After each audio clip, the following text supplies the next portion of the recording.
I'm going to talk you through how I apply the etching cream to my glass table pieces.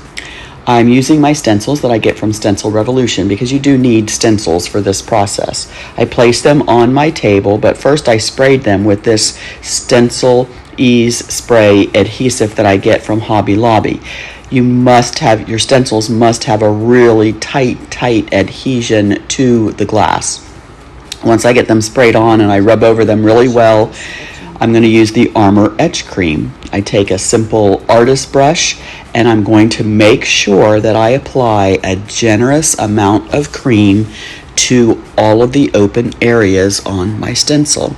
I try to dab it on as much as possible and try to avoid pushing your brush towards the open parts of the stencil, because what you want to avoid is getting the cream under the stencil, because then your stencil, your etching is not going to come out really nice, neat, and beautiful like you want it. That is also why your stencil needs to be as tight as it possibly can be against your glass. Once that's applied, I set my watch for about 5 minutes. And when the 5 minutes is up, I take it to the sink and I'm just rinsing it off.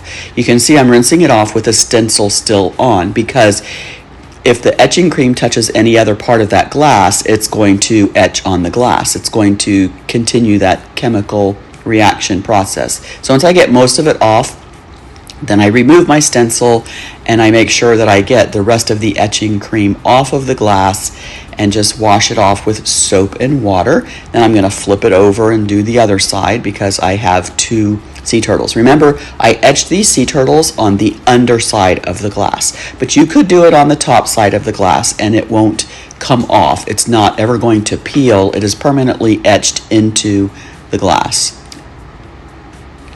Once I have my glass rinsed and dried and cleaned, I'm going to place it back into my piece and just ooh and ah over the so cool etched sea turtles that I was able to put on the glass top.